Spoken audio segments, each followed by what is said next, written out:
Hi, everyone. Welcome to another edition of Remote Try Podcast. I'm here with the international lawyer Mo.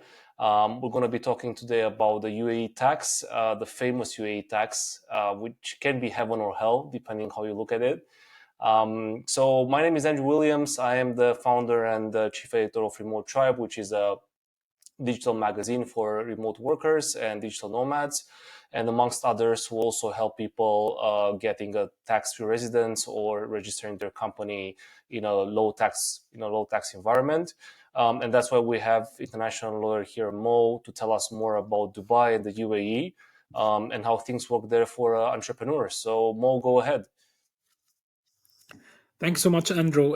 It's been a pleasure getting back to the video, the podcast, and uh, my name is Mohamed Aboshanab. You can always call me Mo. I'm an international lawyer, and actually, the United Arab Emirates or Dubai is a very interesting topic.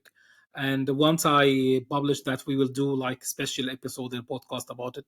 I've received hundreds and hundreds of messages and questions in different social media because it's a very interesting topic, and there is you can say there is hidden information which need to be revealed about how is excellent is it's Dubai, and how you can benefit as a digital nomad or a global citizen from reducing your tax down to in some percent zeros. So, Mo, well, first of all, why do you think UAE has become such a popular place for business people and entrepreneurs? Uh, the UAE, or it's let's give like a brief introduction about the UAE. UAE is its country called United Arab Emirates. It's located in the Gulf, which is just a couple of. It's in the middle between the Middle East and then Asia. So it's Asian country. One of the things that made the United Arab Emirates, or everyone's call it's Dubai. Dubai, by the way, is not the capital. It's the second largest city, or the most famous city, but the capital is called Abu Dhabi. Abu Dhabi is the official capital of the United Arab Emirates, and the UAE is like it's similar to they have seven states, or they call them in Arabic Imara. Imara is mean like state, and they have a crown prince for each state, and they have a ruler crown prince for the whole the United Arab Emirates. Dubai is the second largest one, but is the most famous. When you say the UAE, people just think about it as Dubai, and the reason is that because it's have a centralized, it kind like a centralized place between the west and the east, between Asia, Europe, and Africa. And starting from the 1990s, their Dubai International Airport was as a hub for connecting flights that moving between Europe to Asia, or Europe to Australia and New Zealand. So it's getting that. That's what the first thing that happened, and then the country opened itself as you can say not a tax haven, but as destination for business in the Middle East and Africa. If you would like to set up And I any guess, major, uh, yeah, yeah, go ahead. Sorry, finish the idea, Mo. it's if you are a major business, whatever you are, Microsoft or a tech business, or even selling products or services, and you would like to set up a shop in the Middle East and Africa, Dubai was the first place, or the you can say the favorable destination. They have an extremely they have a zero tax. That's one of the point of attractions. You can get as visas, you can hire foreign workers as you wish, and they have the least red tape to start and operating a business. And this is what the That's 1990s, amazing. and then the 2000s, where you can operate a business not digitally 100%, but you are moving products. They have the ports, they have the airport, the infrastructure they have built in a place which is miss all the you can say it's compared to London, New York, Singapore, Hong Kong. It's taken place in the Yeah, world. In this region, it's the best. it's pretty amazing what they managed to do in less than, I would say, 30 years. And they're already Yes. competing with the big hubs like Hong Kong and Shanghai and New York and London. So, Mo, for our viewers who haven't been to Dubai, but they're very tempted to go there, or at least register a company, what can you tell us about business environment, the population, and the expat community? The UAE have a very unique place in the world because 90%, you can say 90 to 90% of the population in the country actually are the expats. They are not originally or citizens of the United Arab Emirates. The locals, or they call them Emiratis, or the people who have the nationality of the country, are very tiny compared to the large expats community. And this expat community, it's mainly it's coming from Philippines, India, Pakistan, UK, US, Europe, and then everywhere. So that's like the largest numbers of nationals. And then you can compare people from anywhere. They have people from Africa, from Middle East, from Latin America, who are actually, you can say it's 195% nationalities living in the country. Yeah, that's That's impressive. I think that's it's one of the only places in the world that's so international. Yes. And So it whatever your background, or whatever your favor, or whatever your color or language, you will find people that like you. That's one of the y- things. Yeah, attract everyone. yeah, I remember when I was there in, I think, 2012 maybe, or maybe later, that it was really international. Like, you had everything you needed, from restaurants to, everyone speaks English. You feel pretty well there. That's great. That's great. So that's another incentive for people at least trying it for a while, or being there for a short while, to do the number of days they're required to do if they want the residency. And then, wherever, then they can go wherever they want to in the world. So how about the economy, Mo? Like, what are they based on? What can you tell us about the industries in Dubai, and what kind of jobs or businesses are there? I mean, the number one business in the UAE itself is oil and gas. It's like they call them the Gulf countries, which is very famous. The exporting oil, the creating so oil and gas, and then it's come other service, tourism and services. They have a financial services industry. They have a very huge. I mean, Dubai is one of the I'm not sure, but the one of the 10 most visited cities in the world, including with London, with New York, the other city in Philippines. Sorry, in Thailand, it's Bangkok. So it's ranked Bangkok, yeah. during the last, yes, Bangkok. They are ranked on the 10 most visited city all over the world. So you can have the services, tourism, financial industry, and oil and gas. Yeah, that's pretty impressive. So I guess, is there any, in your opinion, Mo, is there any niche that people can use to open up a business in Dubai, like literally doing business in Dubai for the local people? Is there still a place for that? Yes, definitely. If you are serving or you're providing an international based to expat, because it's 95% almost expats. So if you're providing any services to expat communities, you will be able to do it from Dubai. Whatever you are So you providing can do legal. business outside the UAE and also inside the UAE, because the market Yes, is, it's an English market and an international market. that's one thing, but you have to be sure that if you come to the UAE or Dubai to set up a business and you would like to do business locally with the country itself, the business setup is different if you are just Okay, doing business internationally.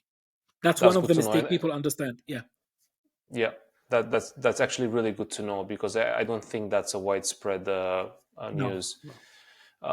Cool, Mo. Okay, that's cool. Anything else you want to mention about Dubai that makes it so special that you haven't said already? It's actually it's the official language is not English. I mean, the English is spoken everywhere in the official documents. Everywhere you go to, it's English. But actually, the official language of the country is the Arabic. But they have built everything around the English language. The rules, the regulation, the banks. If you know, read or speak English, whatever your English is not very strong. I mean, your life will be much more simple and easy because it's an expat community, so they have different accents. Different. It's not like going to London and New York and you find it very hard to understand the local English that they are using or the accent or slangs. But in Dubai, whatever the way you speak English, even with a different way, it's very easy to understand and go. That's why it's very favorite destination. Yeah. Yeah, it's the international English as they call it, I guess. Yes. Cool, Yeah. cool. Yeah. Yeah. All right, Mo, thanks a lot for sharing that. Really, really cool insights. Some of them I didn't know myself, but I hope our viewers will find them very interesting. And let's jump into the agenda right now. We've got a lot of good things to talk about. So, first of all, I want to ask you, why did you name this show Heaven or Hell? It's first. It's like uh, there's a lot of misinformation on the good side, on the bad side about the UAE. If you find like a service company or someone is selling or providing, he's trying to sell something out Dubai or the UAE, they say everything is amazing, the streets are clean, the place is safe, you pay zero taxes, all your problems will be solved once you land in the country. That actually, yes, but you have to understand it's actually a country. So you have to understand the process itself. It's much better than, you can say, 99% of other places, but also not expecting that you're moving to, you can say, zero free problems. That's because when you Something like say that good, doesn't good, good, exist. I think we both know, yeah. yes, it's not Disneyland. It's not Disneyland. That's the thing. I There are mean, pros and cons, yes. there's pros and cons. So if you are over expected something and you didn't get it or you didn't find it, you will be, you can say, disappointed. So I'm Yeah, so trying to give. your expectations should be set as accordingly. Remember, you are moving to a Muslim country first of all. They have different rules. Also, it's an international environment, so you're going to find hard some things to do or to say.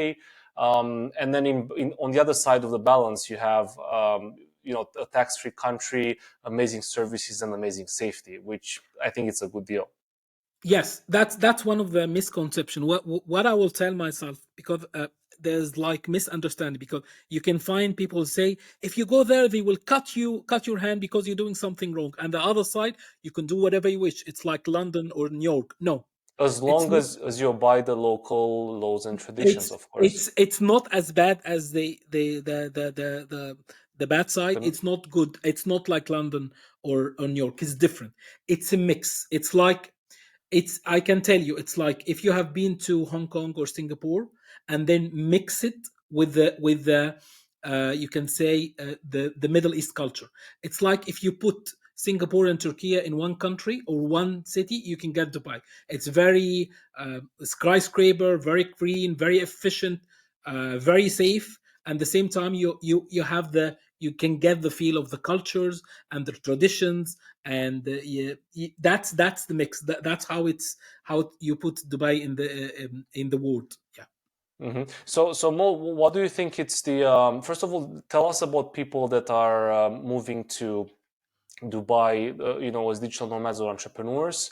So first of all, is it popular with the new entrepreneurs, the new age entrepreneurs to move to Dubai, and why is that? There is, if you just Google, I mean, there is very famous YouTubers and very famous social media influencers and content creations have moved to Dubai during the last 2 3 years, especially after the lockdown in different countries, and they are start marketing that we are based our businesses there.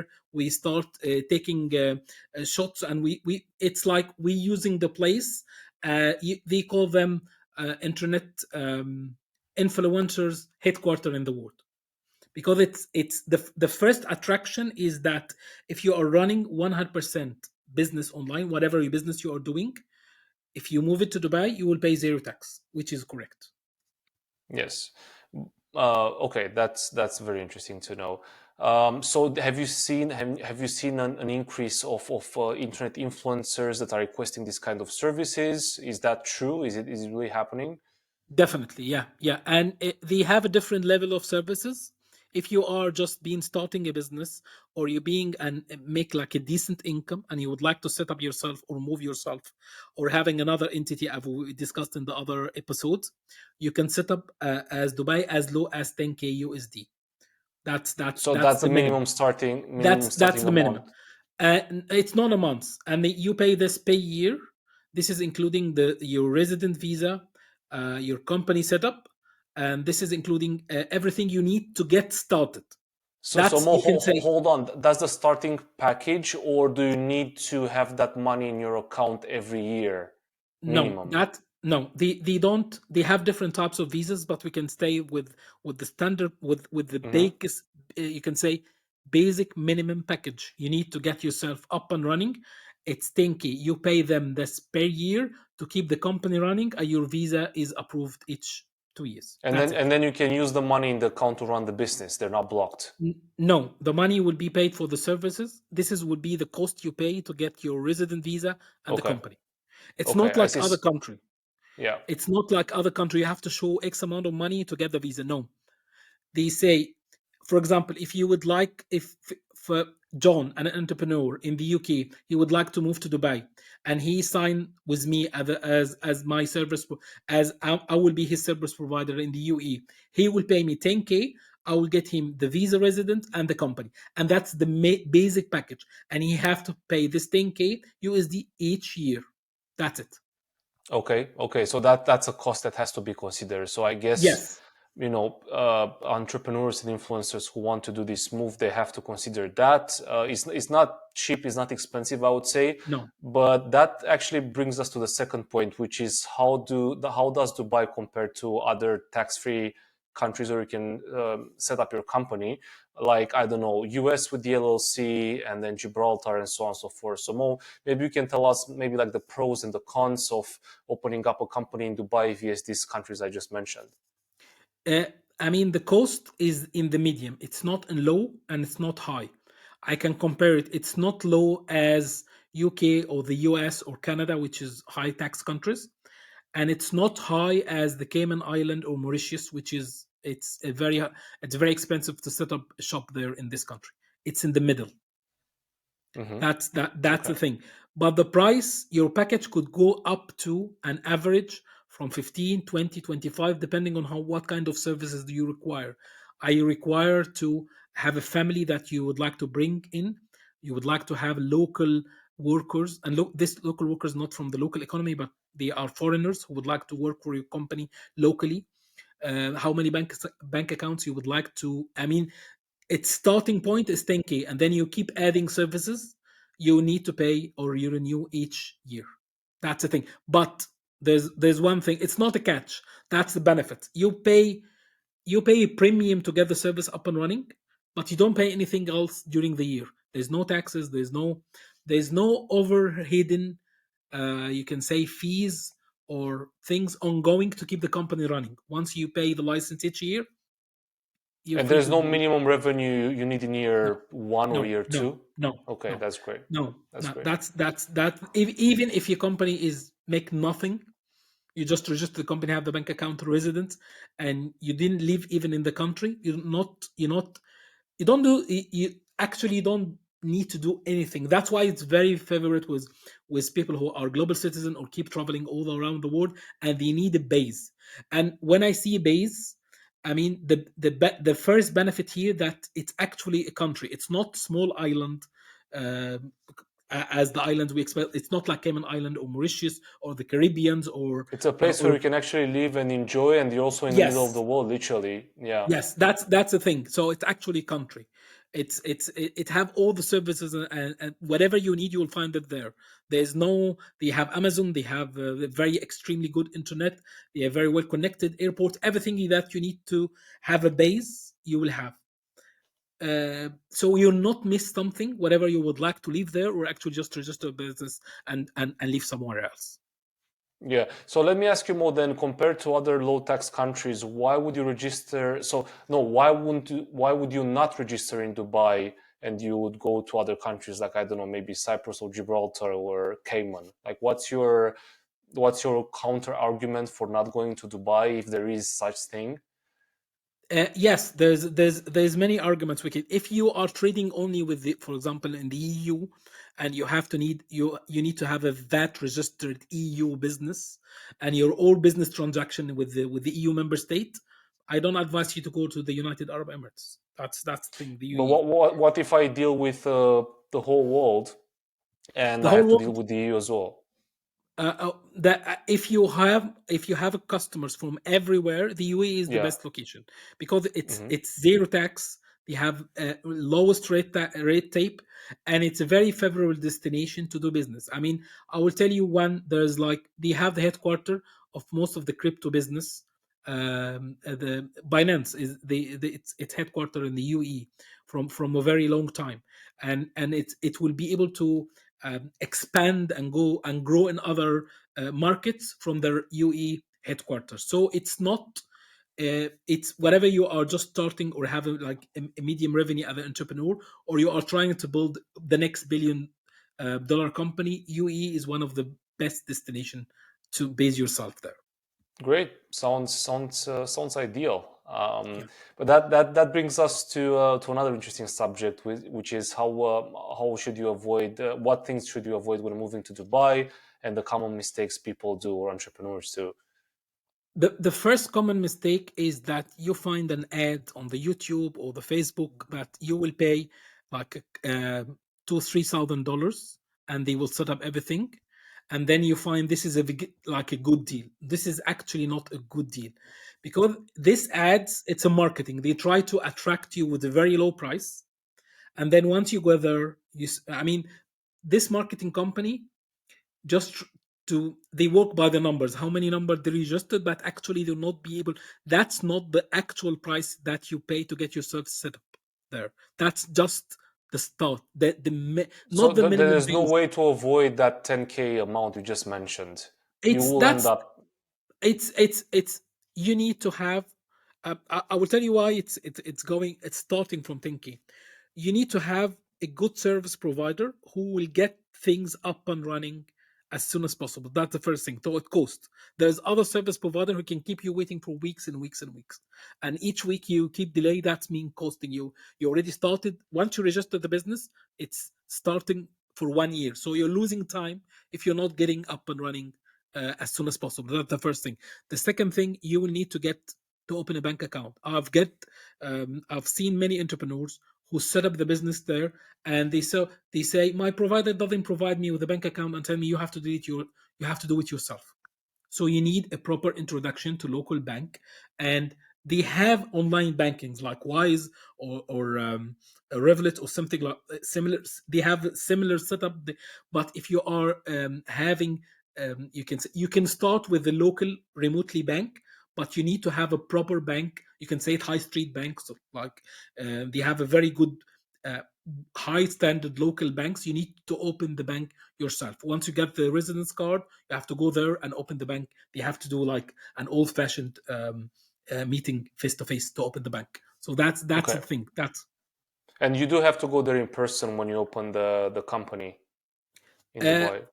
it's yeah at not at the beginning, but if you would like to get the residence card and open the bank account physically, you have to be there. You don't need to live there. You just need to stay at least.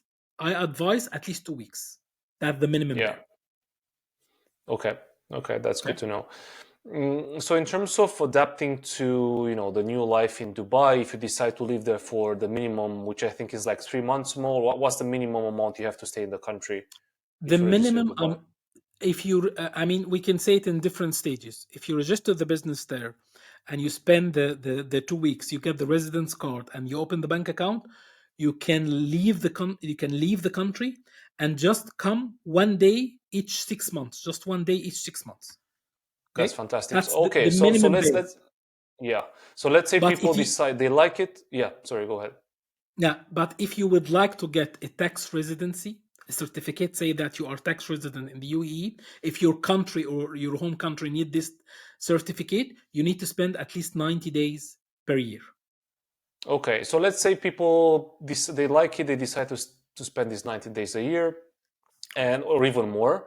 But then they have to understand some of the rules and some of the habits there. So what would you say is like the biggest cultural shock, and what should people know when they when they move to the UAE? I think what it's depending where you're coming from. If you're coming from London, example, yeah, you will have a lot of British influence in the UAE because it was occupied by the UK for a long time.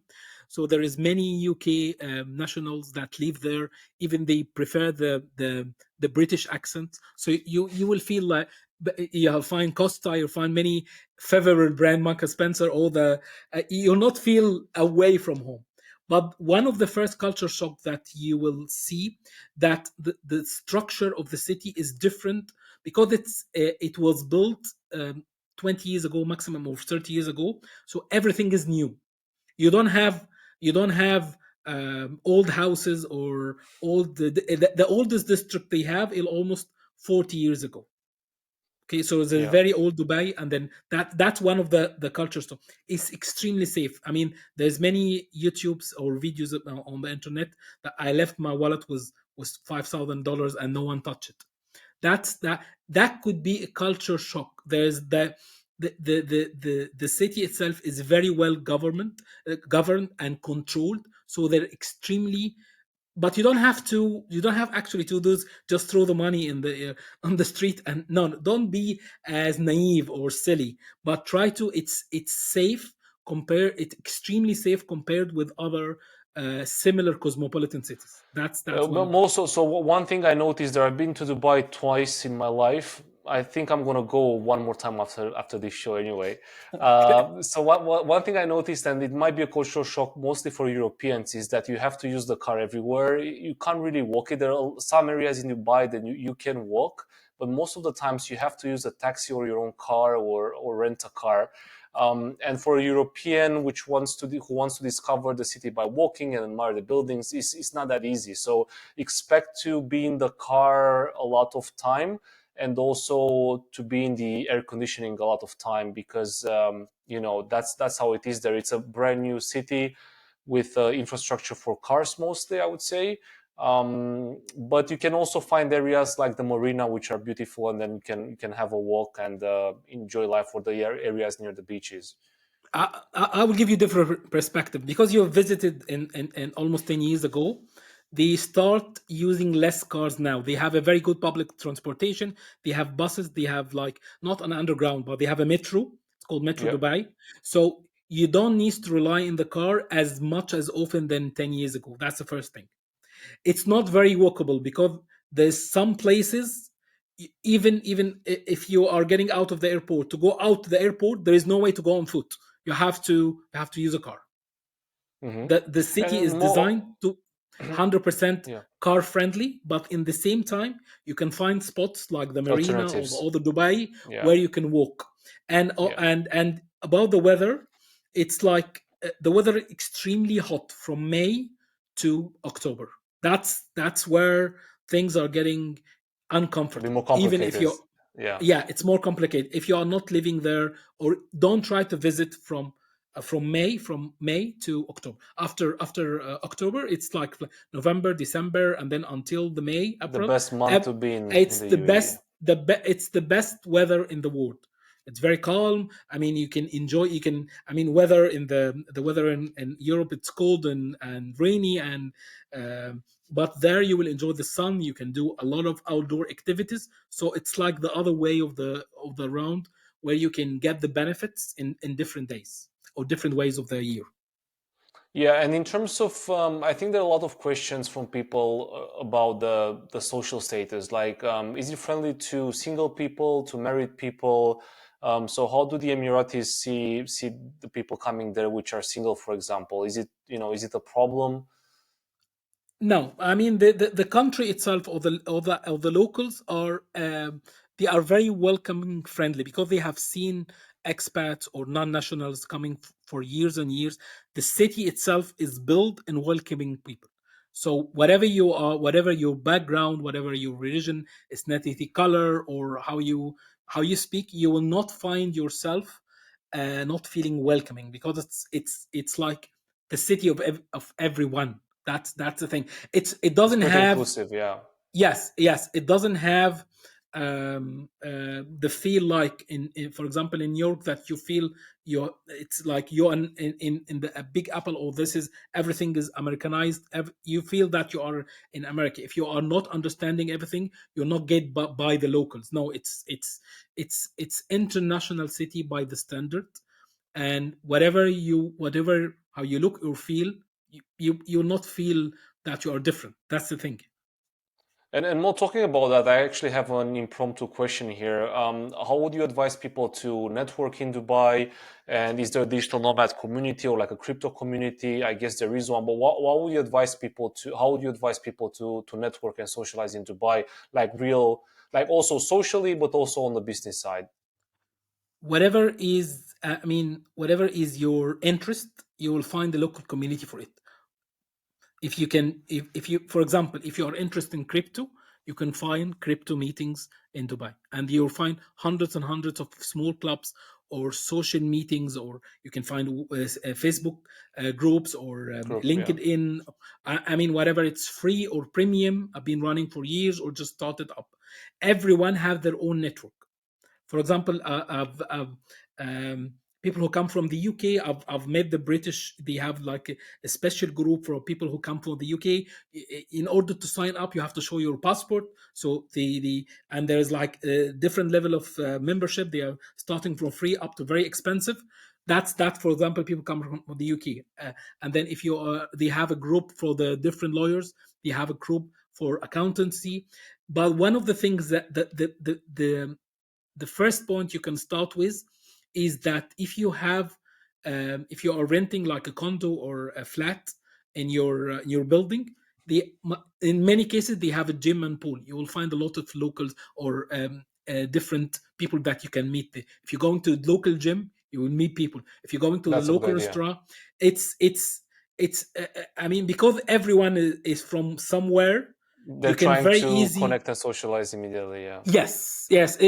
They are not closed like the UK, that people are not talking to each other. No, once you have an attraction or open a discussion, people can get and you talk, and that's how you can start building relations and having more understanding about Dubai itself. Yeah, and what would you say are the the problems or like the challenges with the relocation to UAE, because it's pretty far from the US, for example, quite far from the UK, more or less. Also, if you're coming from Far East Asia, that's again far. So how would you say a nice relocation process looks like for an expat in Dubai? It's the distance itself, it's 7 hours exactly, or sometimes 6.45 from Dubai to London. If you are using the large, for example, Emirates or Etihad airplanes, it's a very comfortable trip. It's not that because the airport server is very well connected, so you'll not feel that you are far away. It's look on paper or in the world, it's far away, but actually it's in the middle. It's in The if you are flying routes doing are business. different, yeah. Yes, if you are doing business with the UK, you can say the US a little bit. It's 12 hours, but if you're doing business from as far as Europe or as far as you can say Hong Kong, Dubai is very centralized. Or also, don't forget Middle East and Africa. If you're doing business with South Africa, Nigeria, Kenya, whatever, Yeah. that's a centralized location where you'll be able to use. The trips will be much more convenient and easy because it's large planes. The prices are it's convenient, and it's very competition, so the price is very low compared to other destinations. Yeah. And I will how tell you about a yeah. story. I've Mhm. taken a trip from Dubai to London with 200 sterling pounds, and the same trip from Dubai to um, Istanbul, for example, it's triple the place, was 250. So it's Mhm. like, so that's why there's a competition. The routes are very they have a lot of traffic and a lot of very good pricing to travel almost everywhere. That's fantastic. It's definitely a good hub for traveling, and popular cities are very well connected to Dubai. That's not a problem. Okay, Mo. So let's say people want to relocate to Dubai with their families.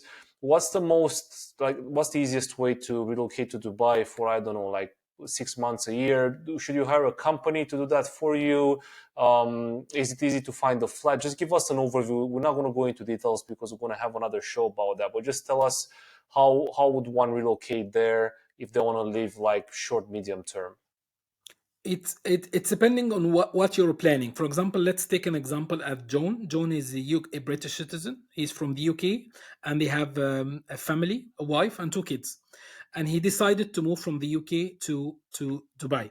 The first thing I advise him that you need to have a budget, not just budget about the 10k that we discussed or whatever you're going for the premium package that could go up to 25 or more k.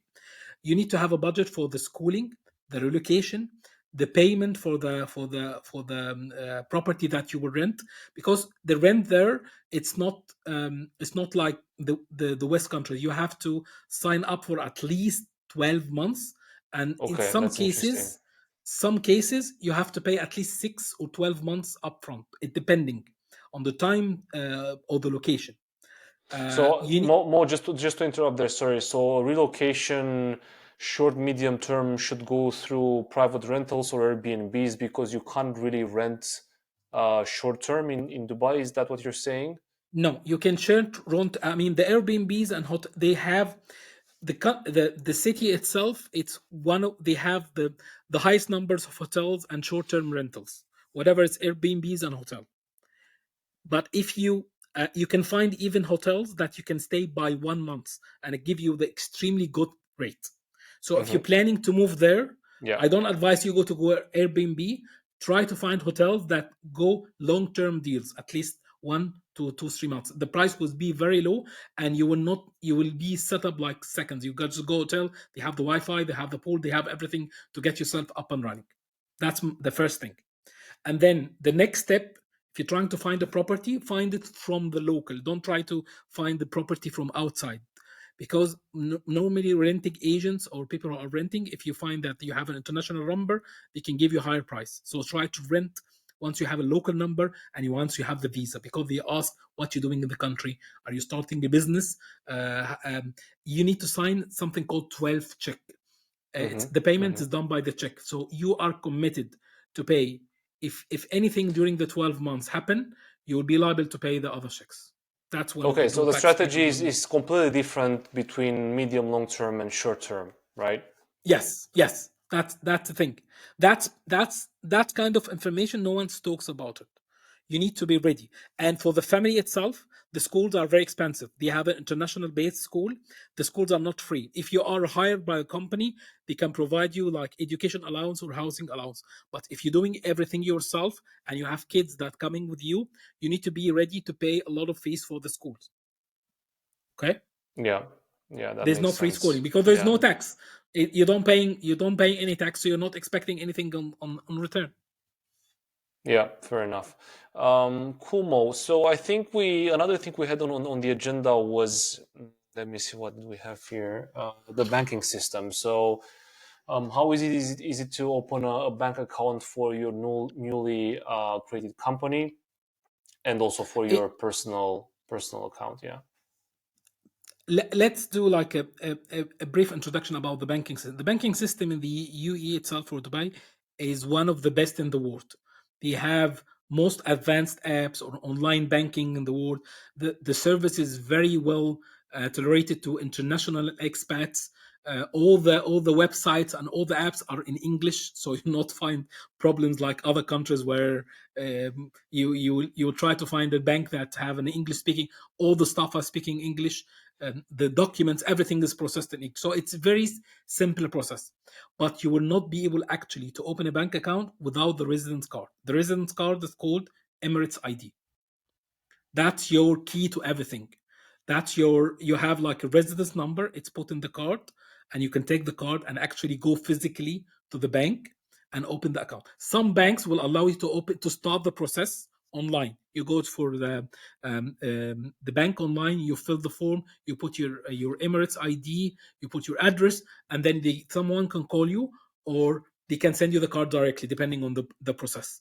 There's different ways. If you the here come like a little tricks. If you're coming from Europe or the US or Australia or New Zealand, it's very easy to open the bank account. There's no questions. It's very simple process.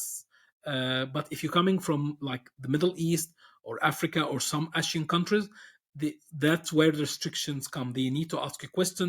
You might need to provide bank statement from your home country. If you're starting a business, they might need to have a proof of your other business in your home country. So they need to build. They don't know you. They don't have a credit history. They just new to the country. So and accept that they whatever you're trying to do, you have to prove from your home country what you're coming to do in the country. That's the thing. Yeah. So they need some backtracking on your history and your It's personality. depend. Some I have opened like 6-7 accounts. You can say 3 of them went like this. I give the bank my Emirates and my passport. They open no questions. 3 other banks they start asking questions, and one of History. the bank refused me. I don't know why. It's so it's you have to shop, you have to, and this is the same for the business is different. For the business you have to provide more information what kind of business you're coming here, and some banks require that you pay not it's that's where the money come. You have to pay like a deposit. You have to pay like 50k dirhams. It's around 10k USD just to keep this money on the account. Otherwise you pay a monthly service fees. It's that's a Yeah. rule different by the bank.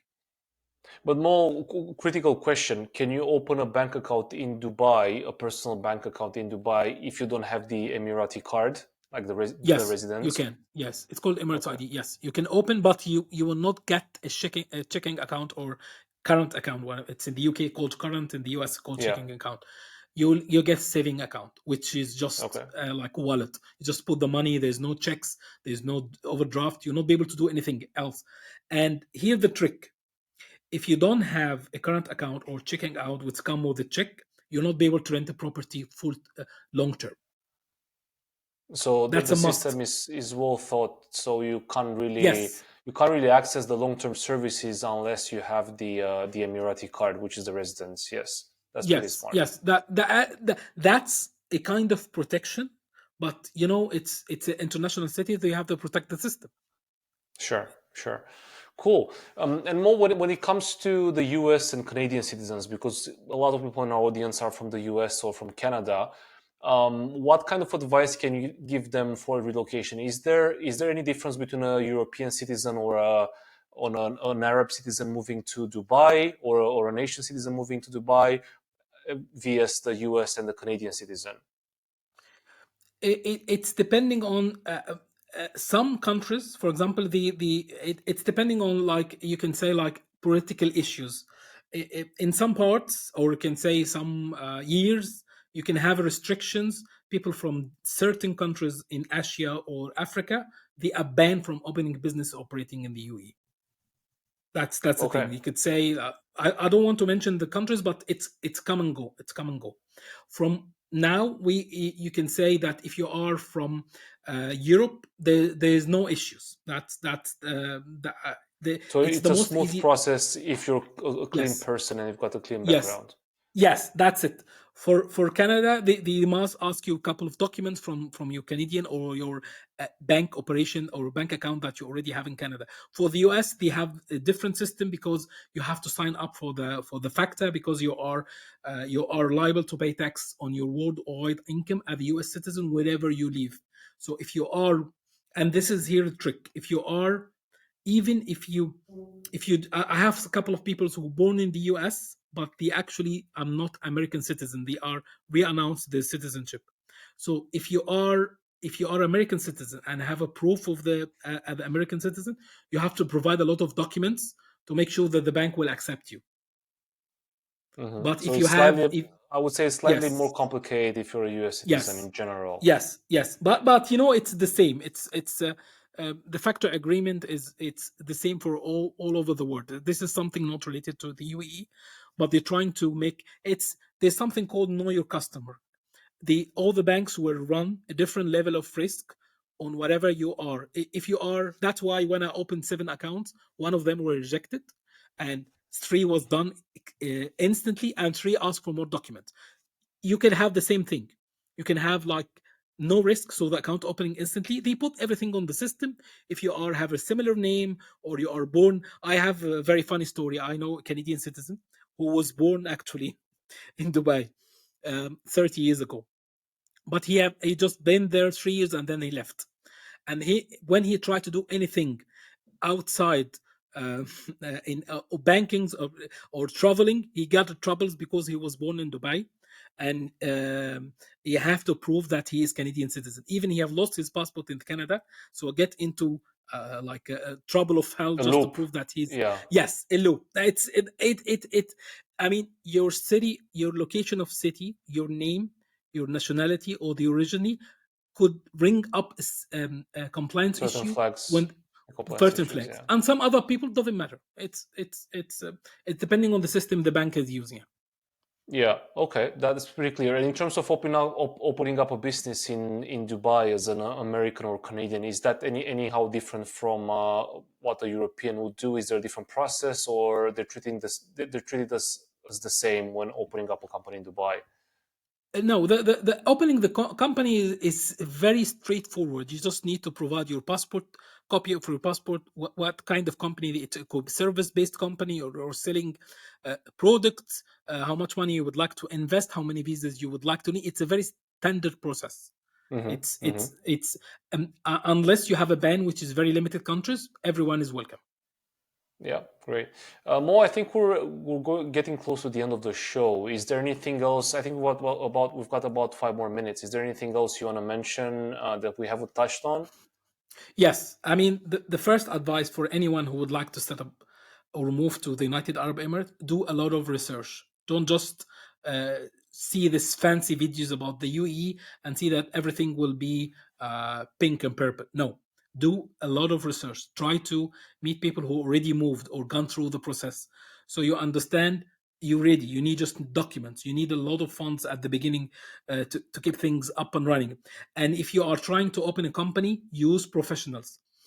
I've seen people who go for the low cost service provider and then they end up with like a dead zone because they open the company but they'll not be able to open a bank account because the service provider is not professional enough or not helping them enough, or they try to make more money out of them. So you need to be aware of the sharks or the marketing tactics that try to grab you without telling you the real story from the beginning. That's the first thing. If you have an issue, try to know as much, because the rules and regulation in the UAE is they always in English and Arabic, so you will find answers. But if you don't understand, if you get any kind of troubles or try to solve a problem, you need to understand that it's because it's international city, so the cultural mindset is mixed. It's not just European or Middle East or Asian. It's mixed of everything. So you need to be ready to accept the different mentality and different mindset with dealing with anything in the country. Yeah, that sounds fair enough. Considering what you've said so far, I think it's a good conclusion. And Mo, also, I think you've got experience with moving people to Dubai. You've dealt with the authorities there. So if you guys need any help, we're happy to help. There's a link in the description. Just click that. We've got an easy form, and then we'll get back to you as soon as possible and try to help your UAE relocation. Definitely, yeah. I appreciate all the information, Andrew. And I just would like to mention at the end that this is the first of series. This is the first show that we will have about the United Arab Emirates. We'll talk also about the other cities in the UAE, not just Dubai, and how to prepare yourself for the move. What kind of if you're moving with family, and then we have specific information about if you're moving from the US or the UK or the EU in general, to what you need to be ready when starting and doing your move. And always stay global, my friends. Thanks so much for watching. Fantastic. Thanks a lot, Mo, and thanks everyone for watching.